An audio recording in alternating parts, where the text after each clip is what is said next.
자, 반갑습니다. 배성찬 교수의 맛있는 도원 이야기 배성찬입니다. 자, 여러분 반갑습니다. 지역 균형 발전, 예비 타당성 조사 면제, 부동산 투기, 태풍의 시작.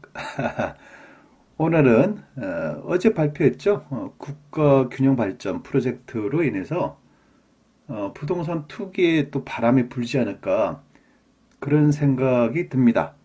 따라서 왜 이렇게 부동산 투기에 바람이 부는지 그 부분에 대해서 한번 설명을 한번 해드리도록 하죠. 그리고 투자를 하신다면 어디 지역에 어떤 사업에 관심을 가지셔야 되는지 그 부분에까지 한번 설명을 한번 해보도록 하죠. 그러면 이렇게 이 부동산 투자의 바람이 다시 불 것이다, 이렇게 강의를 하는 원인은 뭐냐라고 하면, 우리가 흔히 말해서 이 부동산 투자를 한다, 내지는 다른 사람들이 부동산 투기를 한다라고 가정합시다. 그러면 투기를 왜 하며 투자를 왜 하겠나요? 돈을 벌기 위해서 투자를 하고 또 돈을 벌기 위해서 투기를 한다라고 볼 수가 있겠죠. 그러면 이렇게 투자와 투기의 발생 요인이 생긴다는 거예요. 그러면 발생 요인이 학문적으로 해서 무엇이 있나, 그 부분에 대해서 먼저 한번 간단하게 설명을 해드리면, 첫째로 본다면 지역의 개발 이슈가 되겠죠. 뭐 개발을 하면 어차피 그 지역에 대한 부동산 가격이 상승한다는 거죠. 그러니까 부동산 가격이 상승한다는 거는 사람들이 투자를 한다는 거고 투기를 한다는 거, 뭐 당연하지 않습니까? 두 번째로 보면 교통체계 신설 및 확장이 되겠죠. 즉 도로가 다시 뚫리고 있었던 도로가 다시 확장이 된다는 거예요. 2차선 도로가 4차선 되고 4차선 도로가 8차선이 된다. 그러면 이 교통체계가 확장이 된다는 얘기는 또 개발이 된다는 얘기잖아요. 그러면 또 돈이 몰린다는 얘기고, 그리고 철도가, 그동안은 철도가 없었고 지하철이 다니지가 않았는데 이제 철도가 다니고 지하철이 다닌다라고 하면 당연히 수익이 발생될 수가 있겠죠. 그래서 투자를 한다는 거고요. 이 세 번째로 보면 부동산 가격이 지속적으로 상승할 가능성이 있다는 거죠. 크게 보면, 즉 이거 사두면 언젠가는 오른다. 그런데 은행에 예금을 해봤자 1년의 이자가 약 2.3%밖에 안 된다. 그런데 토지에 담아두면, 부동산에 담아두면 은행 이자보다는 곱하기 뭐 2배, 3배가 된다. 또 이게 운만 좋으면 또 내 생각대로 또 계획대로 그게 타이밍에 맞아 떨어진다면 뭐 2배, 3배까지도 가능하지 않냐. 그럴 의미에서 이제 부동산 가격이 지속적으로 상승할 수 있다. 그럴 경우에 투자를 한다고 볼 수가 있겠죠. 네 번째로 보면 지역 경제가 성장되는 거예요. 즉 대기업이 들어온다든가 뭐 산업단지, 공업단지가 조성이 된다. 그러면 그 지역 경제가 성장된다는 거겠죠. 그럼 투자성이 증가되는 거고, 다섯 번째로 보면 인플레이션이죠. 즉 물가가 상승돼요. 물가가 상승된다는 것은 실무자산 가격이 상승한다고 볼 수가 있겠죠. 그러면 자연스럽게 투자를 할 수 있다고 볼 수가 있고, 여섯 번째로 보면 투자 바람입니다. 즉 외지인들이 갑자기 들어와가지고 토지를 매입하기 시작하는 거예요. 그리고 서울 사람들이 갑자기 와서 지방에 있는 토지를 매입을 하기 시작하고 부동산을 매입을 하기 시작한 거예요. 그리고 현지인들 같은 경우에는 이제 토지 보상금을 받은 거예요. 이 국가 개발로 인해 가지고 토지를 수용당했어. 그러면 수용당했기 때문에 국가로부터 토지 보상 금액이 나오지 않습니까? 이제 이 토지 보상금으로 이 사람들이, 그 지역에 있는 현지인들이 또다시 다른 그 인근 지역의 부동산을 투자를 한다는 거죠. 그러면 이것 또한 투자의 발생 요인이 되는 거죠. 그리고 일곱 번째로 보면 대체 투자 시장의 불황입니다. 여기서 말하는 대체 투자 시장의 불황이라는 것은, 예를 들어서 지금 정부 입장에서는 주택에 대해서 계속 규제를 하고 있지 않습니까? 그러면 주택에 대해서 계속 규제를 하면 주택 투자보다는 다른 쪽으로 흘러가겠죠. 즉 뭐 토지 부분에 대해서.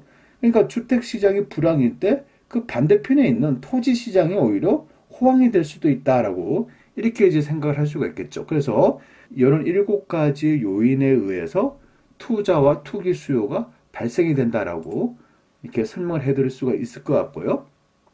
그래서 어제 발표한 국가 균형 발전의 주요 내용을 보면, 이 사업 내용을 보면 총 23개 사업에 의해서 돈이 24조 1천억 돈이 투자가 된다는 얘기예요. 그러면 요 사안을 놓고 보면 지역의 개발 이슈가 되겠죠. 또 교통체계 신설과 확장이 있지 않습니까, 지금? 또 부동산 가격의 지속적 상승이 예상될 수가 있겠죠. 왜? 국가가 이렇게 개발하겠다니까. 앞으로 지속적으로 쭉 완공될 때까지, 또 개통될 때까지 지속적으로 상승할 수 있겠구나. 더불어서 지역 경제의 성장에 이바지할 수가 있겠죠. 그리고 외지인들이 이렇게 국가가 투자를 한다고 하니까 외지인들이, 즉 서울 사람들이 투자를 해가지고 나도 수익을 창출해야겠다라고 해서 또 투자를 하는 경우도 있겠죠. 그리고 현지인들한테는 국가가 토지 보상금이 지급이 되겠죠. 그리고 대체 투자 시장의 불황, 즉 주택 시장에 대한 경기가 악화되고 있으니까, 즉 토지 쪽에 관심을 가질 수가 있다는 거죠. 그래서 전반적으로 보면 부동산에 대해서 투자성은 양호해졌다라고 볼 수가 있겠죠. 그러면 국가 균형 발전하고 주식 시장은 어떻게 될 것이냐? 어제 국가 균형 발전 계획이 발표가 됐어요. 그러면 오늘 이 주식 시장은 어떻게 나오냐 하니까 업종별 시세인데요. 1위가 레저용 장비와 제품 4.83이고 2위가 건축자재 4.61%가 올랐다는 거고, 철강이 4.57% 상승했고, 건축 제품이 3.85% 상승했고, 운송 인프라가 3.12% 올랐고, 건설이 3.03%가 올랐다는 얘기입니다. 즉 1위부터 6위까지를 살펴 한번 보세요. 1위부터 6위까지를 보면 2위, 3위, 4위, 5위, 6위 어제 발표한 국가 균형 발전하고 오늘 주식 시장의 반응은 여지없이 그냥 상승으로 나타난다는 얘기예요. 부동산은 다소 주식 시장에 비해서 후행지수지 않습니까? 주식 시장이란 거는 부동산에 비해서 선행지수잖아요. 그래서 국가가 이런 식으로 지역 경제 발전과 국가 균형 발전을 위해서 이렇게 개발하겠다라고 발표를 하니까 선행시장인 주식시장부터가 먼저 치고 올라가는 거예요.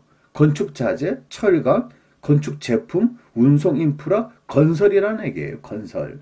그러다 보니까 자연스럽게 주식시장이 이렇게 상승을 한 거죠. 이렇게 주식시장이 돈에 민감하지 않습니까? 벌써부터 움직이기 시작했다라고 이렇게 볼 수가 있겠죠.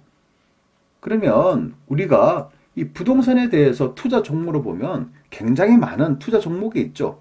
이 부동산을 놓고 보면 분양권에 대해서 투자하시는 분, 또 아파트에 투자를 하는 분, 또 상가, 건물, 공장에 또 투자를 하는 분, 오피스텔, 도시형 생활주택 이런 데 또 투자를 하시는 분, 다세대 빌라 연립주택에 투자하시는 분, 또 단독주택, 다가구 주택에 투자하시는 분, 또 토지, 이 토지 속에는 대지, 전답, 임야가 다 포함되겠죠. 즉 토지에 투자하는 사람이 있겠죠.